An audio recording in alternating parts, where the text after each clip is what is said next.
captive of the stars. The cell walls gleamed like polished bone under the harsh light. Mira huddled in the corner, her blue-tinted skin pulsing with each rapid breath, compound eyes darting nervously around the unfamiliar space. Her three-fingered hands trembled as she pulled her knees tighter to her chest. The Earth military vessel hummed around her, a constant reminder that she was deep in enemy territory. Her people, the Vosari, had warned her about humans, vicious apex predators who dissected other species for sport, creatures who experimented on captives, tortured for information, and consumed alien flesh as delicacies. The propaganda films had been explicit. Humans were the scourge of the galaxy, expanding endlessly, destroying everything in their path. And now she was their prisoner. The capture had been swift. Her research vessel, skimming the edge of the Andromeda corridor, had malfunctioned. Before she could send an emergency beacon, the human ship appeared, massive, sleek, and predatory.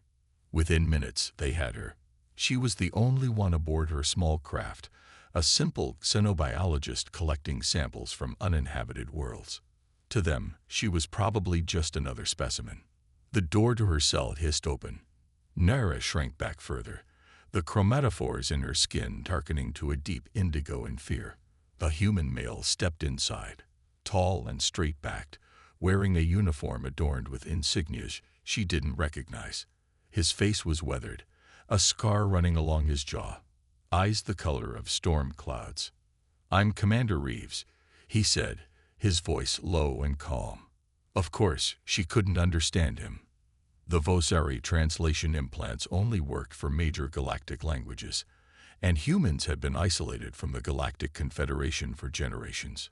To her, his words were just sounds, but his tone lacked the aggression she expected. He approached slowly, then knelt several feet away, a deliberate distance that surprised her. In his hands was a small tray bearing what appeared to be food and water. He placed it on the floor between them and slid it toward her. "Poison," Nira whispered in her own language, the word emerging as a series of clicking sounds. "You want to see how I die?" The human tilted his head, clearly unable to understand her. He pointed to the tray, then to his own mouth, mimicking eating. Nira remained motionless. Hunger gnawed at her stomach. She hadn't eaten since before the capture. But fear kept her still. The human didn't push. After a moment, he nodded once and stood. He walked to the door, but paused before exiting. He looked back at her with an expression that, had he been Vosari, might have been concern. When the door closed behind him, Nira stared at the offering. The water, at least, appeared pure. After an hour of internal debate, first won over suspicion, she reached for the container with shaking hands and sniffed it cautiously. No unusual odors. She took a tiny sip, ready to spit it out at the first sign of strange taste. It was just water, cool and refreshing. The human returned the next day and the next. Each time, he brought food and water. Each time she would wait until he was gone to consume it. On the fourth day, he brought something different. A small device that projected holographic images. Simple shapes at first, then images of stars, planets, spacecrafts. He pointed to each, making sounds that must have been their names in his language. Then he pointed to himself. "Reeves," he said, tapping his chest. She understood this. A name. He wanted her name. Hesitantly, she touched her own chest. "Nira," she replied, the sound foreign against the backdrop of human speech.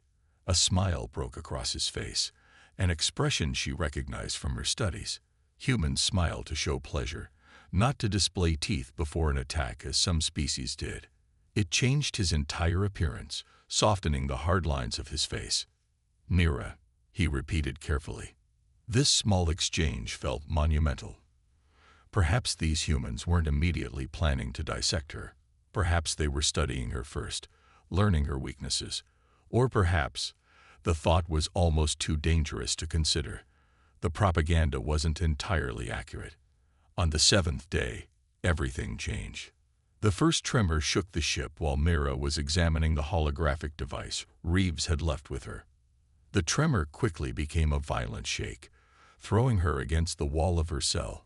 Alarms began to wail, lights flashing red throughout the corridor beyond her door. Sounds of running feet, shouted commands. Nira huddled in the corner, certain that whatever was happening, it would end badly for her. If the humans were under attack, who would remember the alien prisoner? She would die here, trapped in this cell. The door slid open with unexpected force. Commander Reeves rushed in, his uniform torn at the shoulder, a thin line of red blood trickling from a cut on his forehead. "Come," he shouted, gesturing urgently. Nira didn't move.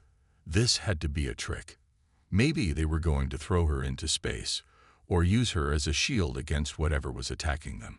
Another explosion rocked the ship, more violent than the first. The lights flickered and died, replaced by dim emergency lighting that cast everything in an eerie blue glow. Reeves didn't wait for her to decide. He stepped forward, reaching toward her. Nira flinched, anticipating pain, but he only grasped her arm firmly, pulling her up. "We have to move," he said, the urgency in his voice transcending language barriers. He led her into the corridor, where chaos reigned. Human crew members raced in all directions, some carrying weapons, others wounded. The ship shuddered again, metal screaming as though being torn apart. Through a viewport, Nira caught a glimpse of something outside. Dark, massive, with tendrils of energy that seemed to be pulling at the ship's hull. "What is that?" she whispered in her language. Reeves pulled her along, navigating through the mayhem with purpose. They reached a junction where the corridors split into 3 directions. Before they could choose a path, the wall to their right exploded inward. Nira was thrown back by the force, her head striking the opposite wall, her vision blurred. Through the haze, she saw something emerge from the breach, not a ship or weapon, but a being. It moved like liquid shadow, its form constantly shifting, but vaguely humanoid. Where its face should have been, there was only a swirling void with pinpricks of light like distant stars. It reached toward a nearby human crew member, who screamed as the darkness enveloped him. In seconds, the human collapsed, his body shriveling as though being drained from within. Reeves pulled Nira behind him, drawing his weapon, a compact energy pistol that hummed with power. He fired at the shadow creature, each blast tearing through its form, only to have the darkness flow back together like water. The creature turned toward them, its attention drawn by the attack. It moved with terrible purpose, floating rather than walking. Nira felt a coldness emanating from it, not physical but mental, a psychic chill that brought every fear she'd ever had bubbling to the surface. To her shock, Reeves pushed her behind him, placing his body between her and the creature. He fired again and again, backing up slowly, keeping himself as a barrier protecting her. This made no sense. According to everything she'd been taught, humans valued only themselves. They were selfish, cruel, and saw other species as resources to be exploited. Yet here was this human, risking his life to protect her, an alien prisoner with no value to him. The creature lunged. Reeves shoved Nira aside and met it head-on. The darkness engulfed him partially, and he screamed, a sound of pure agony that transcended species, but he didn't fall. Instead, he thrust his weapon directly into the center of the creature and triggered what must have been an overload sequence. Light erupted from the heart of the shadow, painfully bright. The creature recoiled, its form dispersing like smoke in a strong wind. Reeves collapsed to his knees, panting. Where the shadow had touched him, his uniform was frosted over, his skin beneath turning an alarming blue. He looked up at Nira, who stood frozen in shock. "Run," he gasped, gesturing down the corridor away from the breach. Nira could have fled, could have sought an escape pod, or hidden somewhere until whatever was happening ended. The human was injured, weakened. He was no threat to her now. Instead, she moved toward him. She had no idea what impulse drove her, perhaps curiosity, perhaps something deeper. She helped him to his feet, supporting his weight as best she could despite being half his size. Together, they staggered down the corridor. Reeves directed her with hand gestures and single words she was beginning to recognize. Left, right, stop. They passed more evidence of battle. Bodies of crew members, sections of the ship open to space, but sealed by emergency force fields. More shadow creatures fighting with humans in desperate last stands. They reached what appeared to be a control center. Screens displayed the ship's status.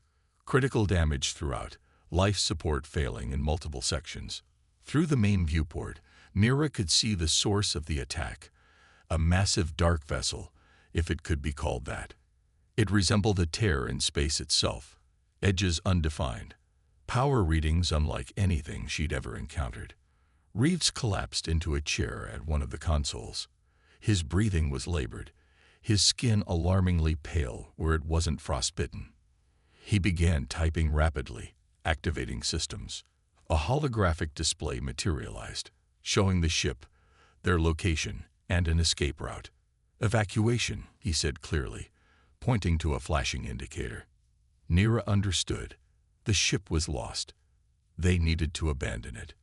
But why was he including her in the evacuation? Why not leave her to die with the vessel? A thunderous impact shook the bridge. Cracks appeared in the viewport, spreading like spider webs across the reinforced material. Emergency sealants sprayed automatically to prevent decompression. Reeves grabbed Nara's arm again, pulling her toward a side chamber. Inside were small craft, escape pods designed for emergency evacuation. He shoved her into one, then climbed in after her. The pod was designed for human proportions, making it spacious for her smaller frame, but crowded with both of them inside. Reeves secured the hatch, then dropped into the pilot's seat. His movements were becoming sluggish, the frostbite from the shadow creature's touch spreading visibly up his arm. The pod launched with a violent jerk, shooting away from the dying ship. Through the small viewport, Nira watched as the human vessel broke apart, sections exploding into silent bursts of flame that quickly died in the vacuum of space. The shadow ship seemed to consume the debris, growing ever so slightly with each piece it absorbed. In the cramped confines of the escape pod, Reeves set a course away from the battle, then finally surrendered to his injuries. He slumped in the chair, his breathing shallow. Nira stared at him, her mind racing. Everything she knew about humans had been called into question. This one had saved her life. Repeatedly. He had put himself between her and danger. He had included her in the evacuation when he could have simply left her behind. As the pod accelerated away from the destruction, heading toward the nearest habitable planet, Nira made a decision. She moved to Reeves' side and began examining his injuries. She knew little about human physiology, but cold injuries were similar across many species. She found the pod's emergency medical kit and, using skills from her xenobiology training, began treating the frostbite as best she could. The human's eyes fluttered open, watching her work with evident surprise. Then, despite his pain, he smiled. "Thank you," he said, the meaning clear across the language barrier. Nira nodded, her skin shifting to a warmer purple, the Vosari equivalent of a smile. "Thank you," she replied in her own language. Neither understood the other's words, but both understood the sentiment perfectly. As the escape pod hurtled through space, Nira realized that the most dangerous beings in the universe weren't humans after all. Something far worse was out there. And somehow, she had found an ally in the species she had been taught to fear above all others. The pod's warning system beeped insistently. The navigation console showed they were being pursued. The shadow hadn't finished with them yet. The face of true horror. The escape pod shuddered violently as it entered the atmosphere of the small moon. Warning lights flashed across the control panel, and the cabin temperature rose alarmingly. Nira braced herself against the bulkhead, her compound eyes fixed on Commander Reeves. The human fought with the manual controls, his injured arm trembling with the effort. His face was a mask of concentration, jaw clenched tight. "Hold on," he said, though he knew she couldn't understand the words. The meaning was clear enough. Mira tightened her grip as the pod began to spin. Outside the viewport, flames licked at the edges of the heat shield. The navigation system had failed completely. They were going down blind. Impact came with devastating force. Metal screamed against stone, the pod bouncing and skidding across the rocky terrain before coming to rest near the edge of a vast forest. Steam hissed from ruptured cooling systems. Silence fell, broken only by the tick of cooling metal and the soft moan of the injured human. Reeves had taken the worst of it. The crash had thrown him against the control panel, reopening the frost wounds from the shadow creature's touch. Fresh blood stained his uniform. His eyes were closed, but his chest rose and fell with shallow breaths. Nira moved cautiously toward him. Fear still lingered. Years of propaganda couldn't be erased in a day, but something stronger had taken root. Curiosity, gratitude, maybe even the beginning of trust. She examined the medical supplies she found earlier. Most were designed for human physiology, but basic principles remained the same across many species. She selected antiseptics and bandages, then hesitantly reached toward the unconscious commander. His eyes snapped open at her touch. For a moment, confusion and alarm registered on his face. Then recognition dawned, and he relaxed slightly. "Nira," he said, his voice hoarse. She nodded, holding up the medical supplies to show her intent. After a brief hesitation, Reeves nodded back and eased himself into a sitting position, wincing with the effort. As she worked on his injuries, she noticed him studying her. Not with the clinical detachment of a scientist examining a specimen, but with open curiosity. When she finished bandaging his arm, he tapped his chest. "Reeves," he said. Then he touched his forehead and added, "Michael." She understood. A fuller introduction. She mimicked his gesture. "Nira," she said, then touched her head. "Nira Kavash." He smiled, nodding. Then he pointed outside, where 3 small suns hung low on the horizon, bathing the alien landscape in golden light. "We should check outside," he said, accompanying his words with gestures. Together, they forced open the damaged hatch. The air that rushed in was breathable for both species, rich in oxygen with hints of unfamiliar vegetation. Gravity was lighter than Earth standard, but heavier than Vozari preferred. Reeves stepped out first, scanning the area before helping Nira down. The moon was beautiful in its strangeness. Massive trees with spiral trunks stretched toward the sky, their foliage shimmering with bioluminescence even in daylight. Rock formations jutted from the ground at impossible angles, as though thrust up by some ancient cataclysm. In the distance, mountains floated impossibly above the ground, suspended by forces neither of them understood. But beauty wasn't safety. Reeves recovered a compact scanner from the pod and began taking readings. His expression grew increasingly troubled as he studied the results. "Not good," he muttered. He showed Nira the display. Though she couldn't read the human script, the energy signature was unmistakable. The same dark energy that had surrounded the shadow ship. The creatures had followed them, or perhaps they had been here all along. Reeves pointed toward a rocky outcropping about a kilometer away. It would provide better shelter than the damaged pod, which was already beginning to leak radiation from its damaged power core.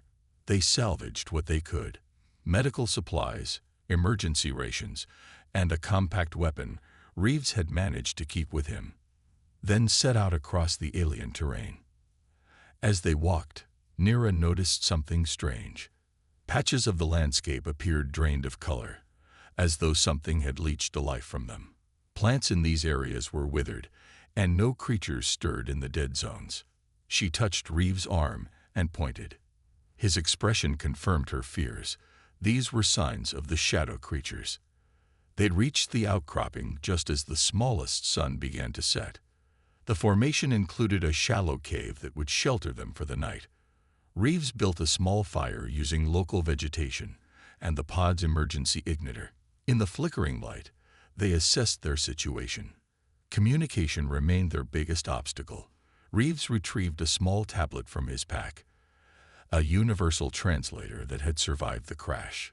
It was designed for known languages, not the Vosari tongue, but it could be programmed to learn. He spoke into it, then showed Nira how to do the same. Progress was slow and frustrating, but by the time the last sun had set, they had established a rudimentary vocabulary, enough for Nira to understand when Reeves explained what they had faced aboard the ship. Void harvesters, the tablet translated haltingly. Ancient enemies. Feed on. Fear. Life force. Translation unclear. Nira tried to explain what she knew. My people. Stories. Dark hunters from between stars. Thought to be myths. Reeves nodded grimly. Not myths. Real. Very dangerous. Humanity has fought them before. This revelation stunned Nira. The propaganda had portrayed humans as the galaxy's greatest threat, yet here they were, apparently defenders against something far worse. Why humans isolated? She asked. Why not in Galactic Confederation? Reeves' expression darkened. Politics. Fear. Your leaders decided we were too aggressive, too unpredictable. He paused, searching for words the simple translator could handle. Some wanted alliance. Others feared us more than harvesters. As night deepened, strange sounds echoed across the landscape. Calls of alien wildlife, the whisper of wind through crystalline vegetation, and occasionally something that sounded almost like distant whispers. They took turns keeping watch. During her shift, Nira studied the stars, trying to determine their location. None of the constellations were familiar. They were far from both human and Vosari space, in an uncharted region where anything might be waiting. A sudden chill crept over her skin. Not physical cold, but the same psychic chill she had felt aboard the ship when the shadow creature appeared.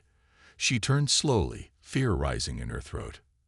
At the edge of their camp, just beyond the firelight, something moved. Not quite solid, not quite vapor. A form composed of darkness deeper than the night around it. Nira reached for Reeves, shaking him awake. He came to instant alertness, hand going to his weapon. When he saw the creature, he moved with deliberate calm, positioning himself beside Nira rather than in front of her. A subtle change, but one that spoke volumes. No longer protector and protected, but allies facing a common threat. The creature didn't attack immediately. It hovered, observing them with senses Nira couldn't comprehend. The psychic chill intensified, bringing with it flashes of memory, her worst moments, her deepest fears.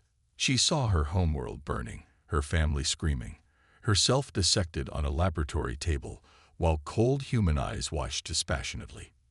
Then, unexpectedly, she felt something else. A sensation of contact. The creature seemed to recoil slightly when it touched her mind. Nira gasped as understanding dawned. They feed on fear, she whispered to Reeves, the translator converting her words.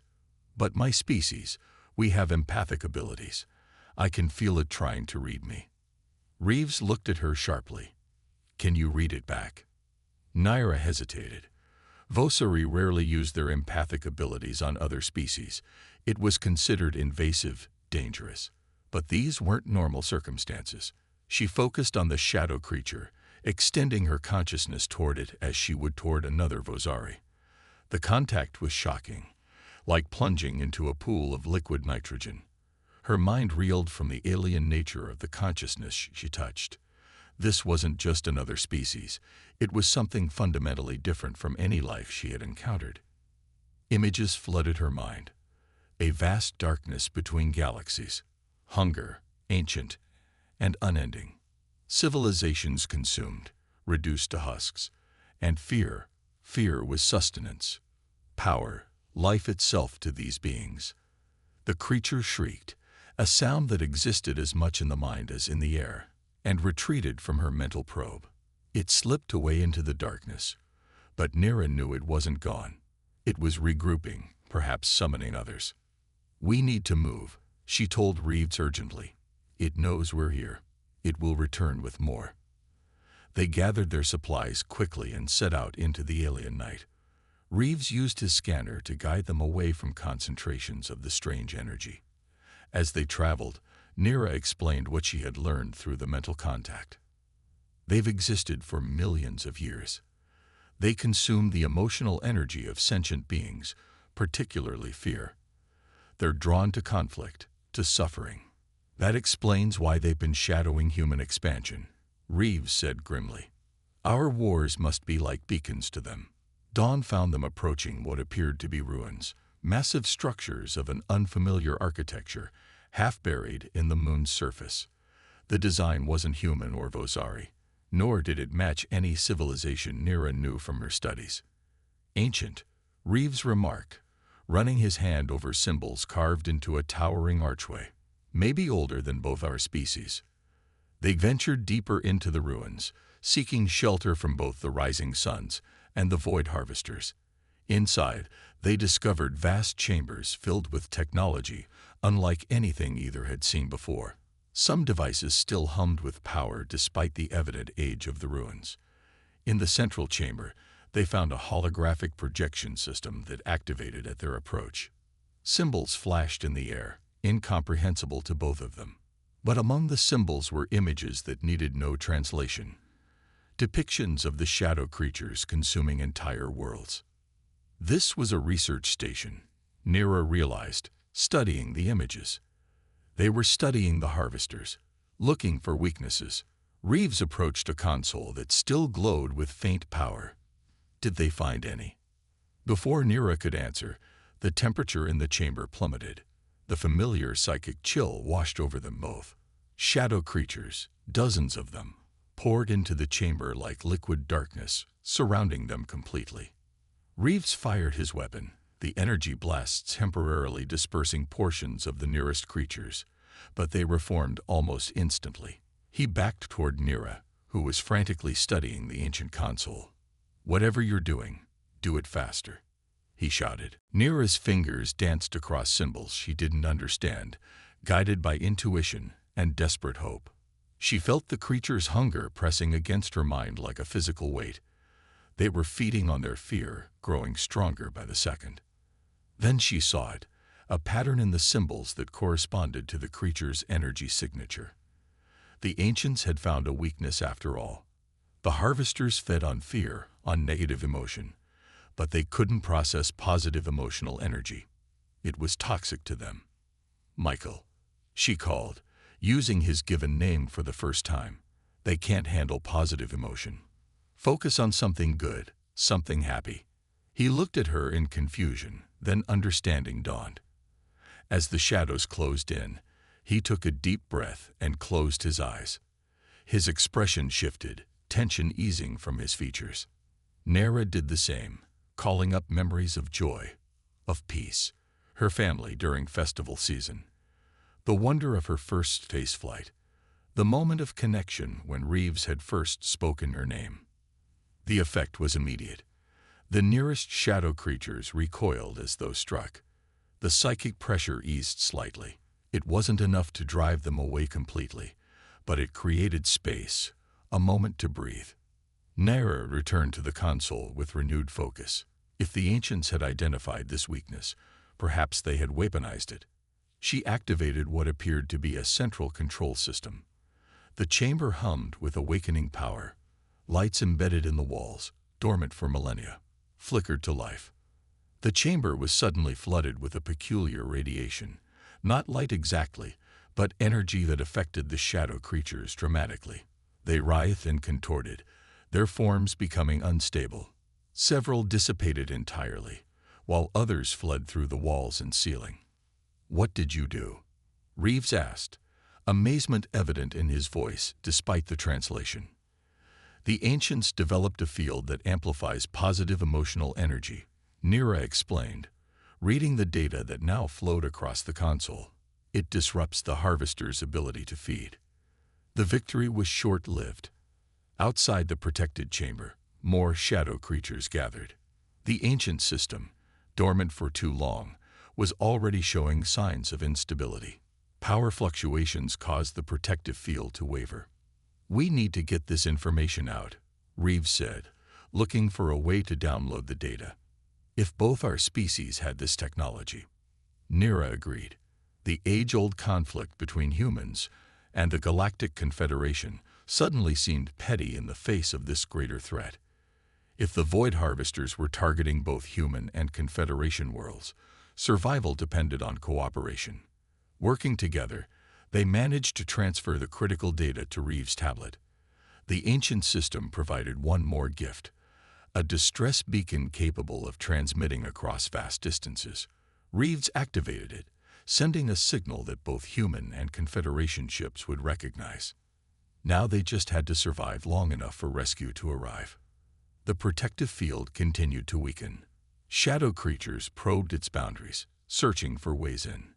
Nira and Reeves gathered what ancient technology they could carry, preparing for the inevitable moment when they would have to run.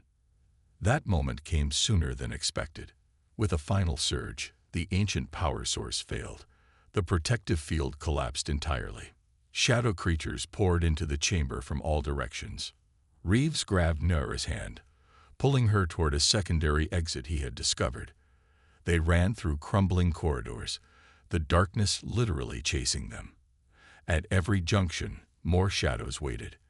They were being herded, Nira realized, driven toward something. They burst out of the ruins onto a vast plateau. The three suns hung low on the horizon, painting the landscape in crimson and gold. And waiting for them was the source, a void harvester unlike any they had seen before.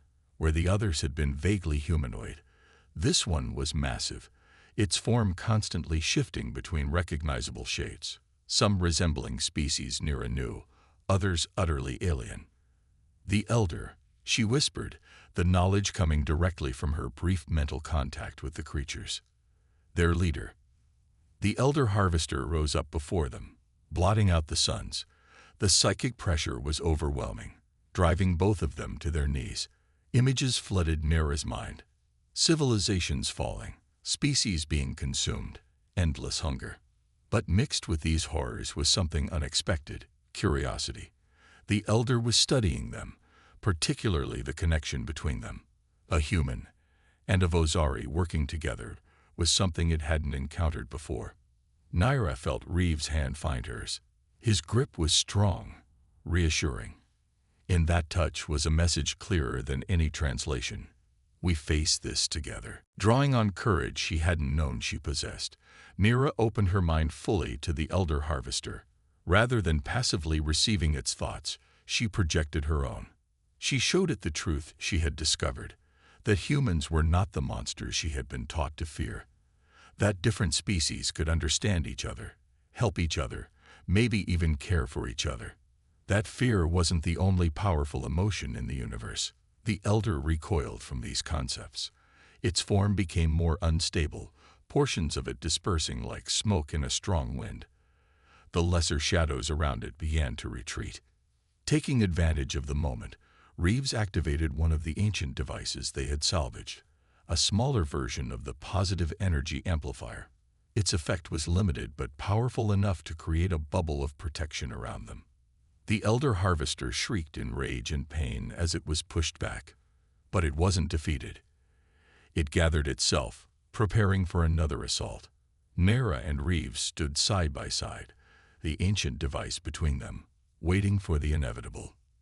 The attack never came. Instead, the sky above them split with blinding light as ships descended through the atmosphere, ships of human design, responding to Reeves' distress call. The Elder Harvester and its shadows retreated, flowing across the landscape like an ebbing tide of darkness. The ships landed on the plateau, armed soldiers pouring out to secure the area. Reeves stepped forward to meet his fellow humans, Nira at his side. He kept her hand in his, a clear signal to the newcomers that she was not a prisoner, but an ally. The debriefing that followed was long and complex, made more so by the language barrier. But with Reeves' translator and Nira's growing understanding of human speech, they managed to convey the critical information. The nature of the Void Harvesters, the ancient technology that could combat them, and most importantly, the need for cooperation between humans and the Galactic Confederation. 3 days later, aboard the human rescue vessel Horizon, Nira stood beside Reeves on the observation deck. Through the viewport, they watched as a Confederation diplomatic ship approached for the first official meeting in decades. "Will they listen?" Nira asked, her translator now sophisticated enough to capture the nuances of her speech. "They have to," Reeves replied. "The harvesters are a threat to all of us, and we have proof now, thanks to you." Nira's skin flushed purple with emotion. "Thanks to us," she corrected. "I would have died in that cell if not for you." Reeves smiled, that same warm expression that had first made her question everything she thought she knew about humans. Maybe that's the lesson in all this. The stories we tell about each other are never the whole truth. As the Confederation ship docked, Nira felt a strange mix of anxiety and hope. She would be the first Vozari to officially communicate with humans in a generation. There would be suspicion on both sides, political complications, cultural misunderstandings. But there would also be possibility, the chance to build something new from the ashes of old fears. "Ready?" Reeves asked as the airlock prepared to open. Nira nodded, her hand finding his one last time. "Ready."